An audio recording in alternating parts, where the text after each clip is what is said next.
Hello everyone, welcome back to my channel. চলে এসেছি নতুন একটা ভিডিওর সাথে। এসেছি ভার্মান স্টোতে ফল কালার দেখতে। ফল কালারে ঘুরতে যাব না, এটা কখনো হয়?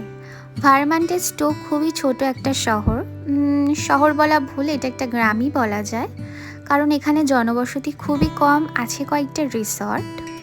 অক্টোবরের শুরু থেকে প্রায় উইন্টার জুড়ে এখানে ট্যুরিস্টদের আসা যাওয়া। এত সুন্দর জায়গা। তো আজকে সকালে উঠেই আমি আমার ব্লগটা শুরু করছি, আর এখন যাচ্ছি হচ্ছে ব্রেকফাস্ট করতে। আর ব্রেকফাস্ট করে আমরা চলে যাব বিভিন্ন জায়গায় আজকে ঘুরতে, আর তাই জন্য বলছি পুরো ভিডিওটা দেখবেন স্কিপ না করে, আশা করি ভালো লাগবে। তো এরপরে চলে এসেছি আমরা ব্রেকফাস্ট করতে, আর দেখতেই পাচ্ছেন চারিপাশে কুয়াশা হয়ে আছে, আর এদিকে এখানে বাইরেও সেট আপ করা আছে, যে চাইবে সেও বুঝতে পারবে। তো আমরা আর বাইরে বসিনি, কারণ বাইরে প্রচণ্ড ঠান্ডা আর এতটা কুয়াশা হয়ে আছে। পাহাড়ি এলাকা বলে কথা, তাই জন্য একটু দেরি করেই আর কি সূর্য ওঠে এখানে। এখন 9:30 বাজে, তাও অন্ধকার অন্ধকার হয়ে আছে।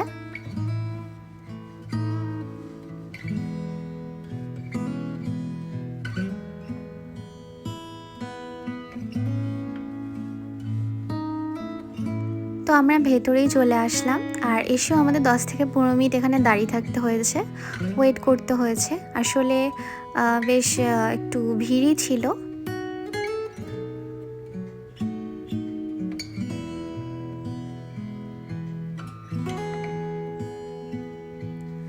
তো খেতে বসে পড়েছি। আমি একটা প্যানকেক নিয়েছি, আর মৃন্ময় নিয়েছে কয়েকটা হচ্ছে প্যানকেক আর স্ক্র্যাম্বল এগ।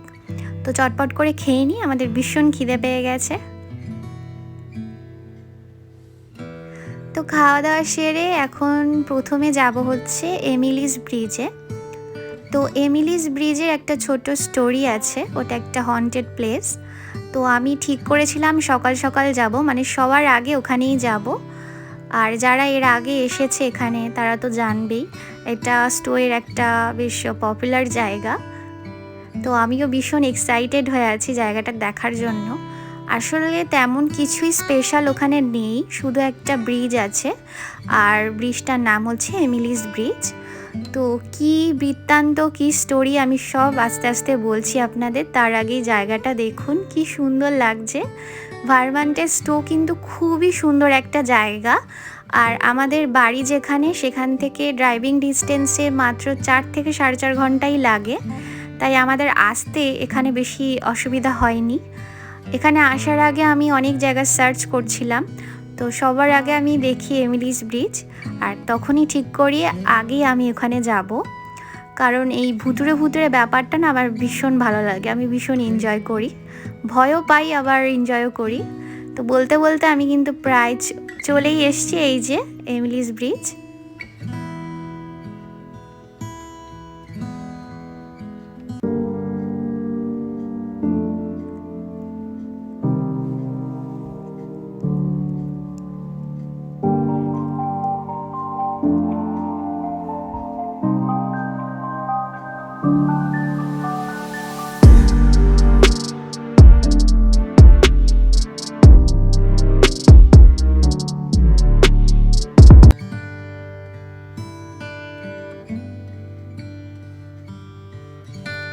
তো এখানে আমি পৌঁছে গেছি, দেখুন নিচে একটা ছোট্ট পাহাড়ি নদী আছে, আর এই হচ্ছে এমিলিস ব্রিজ। ও হ্যাঁ, এমিলিস ব্রিজের কিন্তু আর একটা নাম আছে, কভার ব্রিজ, কারণ এটা চারিপাশে কভার করা আছে, তাই জন্যই এটার নাম হচ্ছে কভার্ড ব্রিজ। তো এই ব্রিজটার নাম এমিলিস ব্রিজ কেন হলো সেই স্টোরিটাই আমি বলছি।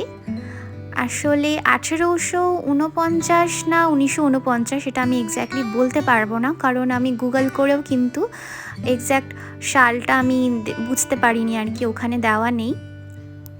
তো ওই রকমই একটা সময়ে একটা মেয়ে ছিল, এই স্টোতেই থাকতো, তার নাম হচ্ছে এমিলি। তার বয়ফ্রেন্ড তাকে চিট করায়, সে এখানে এসে সুইসাইড করে। তো তারপর থেকেই নাকি এমিলির ভূতকে এখানে দেখা যায়, এখনও নাকি অনেকে দেখতে পায়। তাই জন্য এই ব্রিজটার আর একটা নাম হচ্ছে এমিলিস ব্রিজ। তো এর আরও কোনো স্টোরি আছে কিনা আমি জানি না, আপাতত এইটুকুই জানি তাই বললাম। জায়গাটা কিন্তু বেশ গা ছমছমে, রাতের বেলা এখানে আসাই যাবে না একা একা।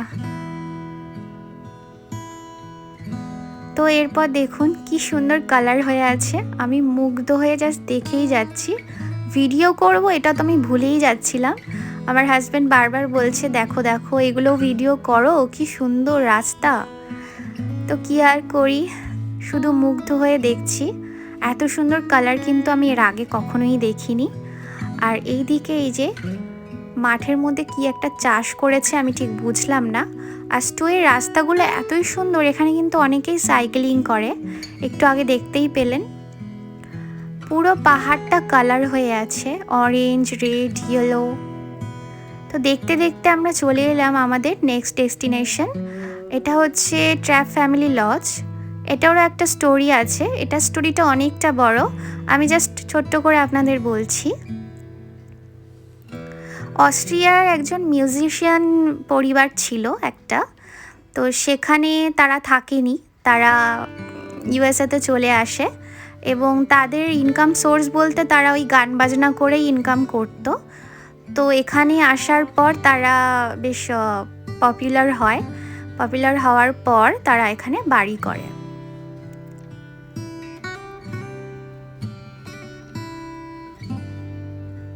তো বাড়ি করার পর এখন নিউ জেনারেশন যারা রয়েছে তারা এটাকে আর কি একটা লজ বানিয়ে দিয়েছে, কারণ ভীষণ বড় একটা প্রপার্টি, এখানে অত মানুষ হয়তো তাদের পরিবারে এখন নেই, তাই জন্য তারা ভাবলো যে এটাকে দিয়ে একটা বিজনেস করা যায়, কারণ এখানে তো সারা বছর ট্যুরিস্টরা আসা যাওয়া করে। তো এত সুন্দর জায়গা যেহেতু একটা লজ করে দিলে বেশ ভালোই চলবে, তো তাই জন্য একটা লজ করে দিয়েছে। এটা কিন্তু অ্যাকচুয়ালি প্রাইভেট প্রপার্টি ছিল আগে, এখন ট্যুরিস্টদের জন্য ব্যবহার করা হয়।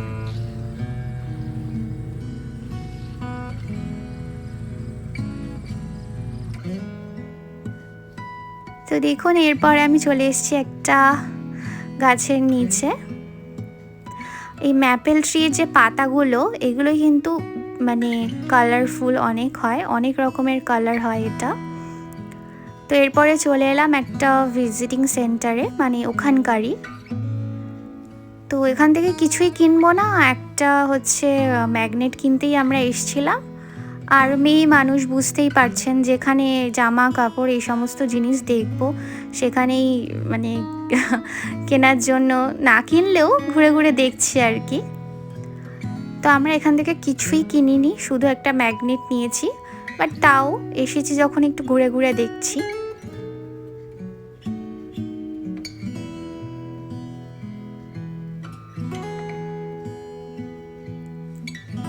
অনেক কিছুই রয়েছে, জ্যাকেটস রয়েছে, তারপরে হচ্ছে সোয়েটার রয়েছে অনেক, তো সেই সব কিছুই নেইনি। ছেলেদের শার্ট রয়েছে, তো এইসব কিছুই নেব না, বাট তাও দেখছি কি কি পাওয়া যায় ঘুরে ঘুরে, বেশ ভালো লাগে ঘুরে ঘুরে দেখতে। আর এখানে তো কিছু ব্রেসলেট রয়েছে দেখতেই পাচ্ছেন। তো আহামরি অতটা সুন্দর কিছুই নেই, আর হয়তো এখানে সেলও চলছিল, 30% অফ রয়েছে।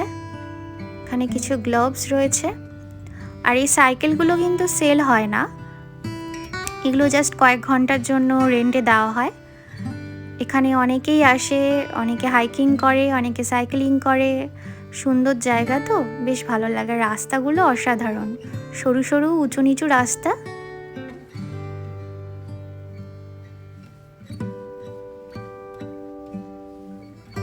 এখানে দেখলাম অনেক ছেলেদের জিনিসই বেশি, মেয়েদের জিনিস কম। দেখুন এখান থেকে বাইরের দৃশ্যটা অসাধারণ লাগছে, তাই না? তো এরপর চলে আসলাম ম্যাগনেট নিতে। এই যে রাউন্ড যেটা রয়েছে খুব কিউট, এটাই কিন্তু আমরা নিয়েছি।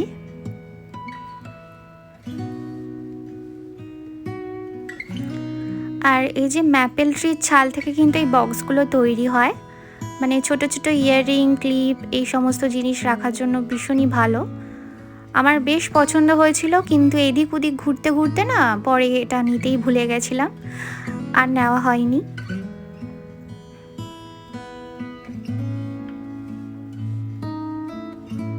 তো এই সমস্ত জিনিসগুলো বেশ কিউট আর আমার ভীষণ পছন্দ হয়েছিল, কিন্তু সত্যি কথা নিতে পারলাম না বলে খুব খারাপ লাগছে। আর এই যে ট্র্যাপ ফ্যামিলি লজ, এটা কিন্তু একটা লজ না, বেশ অনেক কটাই বাড়ি রয়েছে এখানে। আসলে অস্ট্রেলিয়ান যে ফ্যামিলিটা ছিল সেটা খুব বড় ফ্যামিলি ছিল। তারা এখানে তাদের 10টা বাচ্চাকে নিয়ে আসে। তো তাদেরও অনেক 10টা বাচ্চারও নিশ্চয়ই পরে বিয়ে হয়েছে, তারপরে তাদেরও অনেক ফ্যামিলি বেড়েছে পরবর্তীকালে। তো এখন হয়তো তারা এখানে কেউ থাকে না, কিন্তু এই লজটা এইভাবেই ব্যবহার হচ্ছে, বেশ ভালোই। পড়ে থাকার থেকে ব্যবহার হওয়া অনেক ভালো। আর এখানে আপেল গাছগুলো দেখতেই পাচ্ছেন, 2-1টা আপেল গাছ। আপেলগুলো খুব একটা ভালো নেই, পোকা ধরে আছে, গাছটার অবস্থাও খুব খারাপ। বাট তাও এখান থেকে আমি 2টো আপেল লুকিয়ে লুকিয়ে ছিঁড়ে নিয়েছি। হয়তো দেখলে কিছু বলতো না, বাট তাও আমি লুকিয়েই ছিঁড়ে নিয়েছি, গাড়িতে বসে যাওয়ার সময় খাচ্ছিলাম। তো এরপরেই চলে এসেছি একদম এই জঙ্গলটার কাছাকাছি। আমরা ভাবলাম আমরাও একটু হাঁটাহাঁটি করি, তো ওখান থেকেও দেখে নিল পাহাড়ের ওপরটায় একটা চ্যাপেল রয়েছে। তো আমরা বলা বলি করছিলাম যে অতটা উঁচুতে উঠবো কি উঠবো না। ও বললো ঠিক আছে চলো দেখা যাক, যদি শেষ পর্যন্ত আমরা যেতে পারি। আর এখানে আসার পর আমি বেশ অভ্যস্ত হয়ে গেছি এরকম উঁচু উঁচু জায়গায় ওঠার। আগে তো কলকাতা থাকতে একদমই হাঁটতেই পারতাম না ঠিক করে, ভীষণই ব্রিথিং প্রবলেম হতো আমার। তো এখন সেই প্রবলেমটা অতটা হয় না। আসলে যে জায়গায় তুমি থাকবে সেখানেই তুমি অভ্যস্ত হয়ে উঠবে আস্তে আস্তে।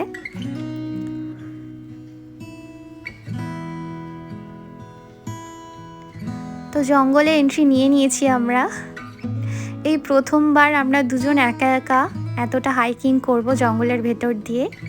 ভাবতেই অবাক লাগছিল যে আমরা পারবো কি না। আর এইদিকে দেখুন রাস্তা জুড়ে পুরো কালারিং পাতা পড়ে রয়েছে। জঙ্গলটা বেশ বড়, আর ওপরে একটা পুরনো চ্যাপেল রয়েছে, আপনাদের সব কিছুই দেখাবো। এই জঙ্গলটা বেশ ভালো লাগছিল আমার, একটা আলাদাই অনুভূতি হচ্ছিল।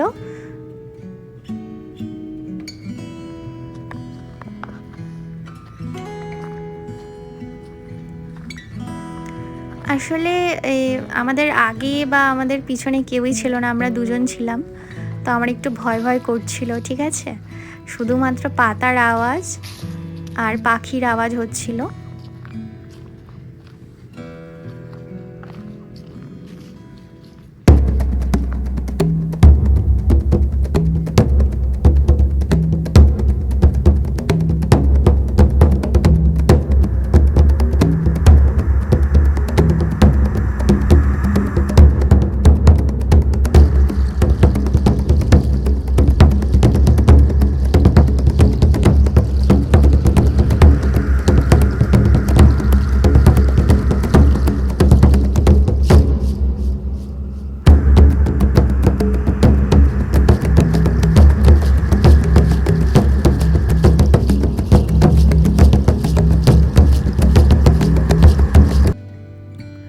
তো এরপর দেখুন 1 ঘন্টা আমরা হাঁটাহাঁটি করার পর ফাইনালি চলে এলাম এই চ্যাপেলটার কাছে।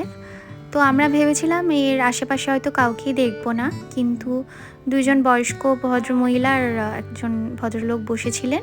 তো তারাই আমাদের বললেন যে তোমরা ভিডিও করছো, তাহলে এই চ্যাপেলটার ভিতরে যাও, দরজা খুলে কিছু হবে না, আর ভিতরে গিয়ে ভিডিও করতে পারো। তো আমরা বললাম ঠিক আছে দেখা যাক। তো এই যে মৃন্ময় খুলে দিল দরজাটা। ও ভিতরে আসেনি কেন জানি না। আর সত্যি কথা বলতে ভিতরে এসে দেখলাম কিছুই দেখার নেই। 4টে জানলা রয়েছে, একটা ক্রস লাগানো রয়েছে, আর একটা ছোট কুমড়ো আছে দেখতে পাচ্ছেন। আর জায়গাটা অপরিষ্কার হয়ে পড়ে রয়েছে। বুঝলাম না এত উঁচুতে পাহাড়ের এই জঙ্গলের ভিতরে চ্যাপেলটা কে তৈরি করলো, আর এখানে কারাই বা বিয়ে করতে আসতো।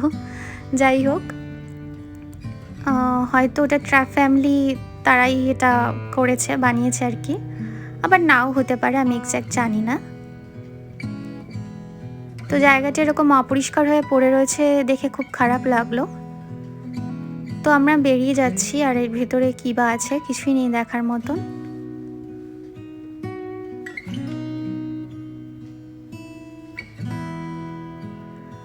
তো ওখানে আর কিছুই ছিল না দেখার মতন, কিন্তু আর একটু ওপরে ওঠা যেত, আমরা আর ওপরে উঠিনি, আমরা নিচে চলে যাচ্ছি। আর এরপরেও অনেক জায়গায় যাব ঘুরতে, আর পুরো টাইম যদি এখানেই স্পেন্ড করে নিই আর অন্য কোথাও যাওয়া হবে না, ঠিকমতো ঘুরতেই পারবো না, তাই নেমে পড়ছি। তো আজকের ভিডিওটা না এই পর্যন্তই রাখছি, দেখা হচ্ছে নেক্সট ভিডিওতে। এর একটা সেকেন্ড পার্টও আসবে, তো সাবস্ক্রাইব করে দেবেন যদি ভালো লাগে, আর একটা লাইক করে দেবেন। বাই।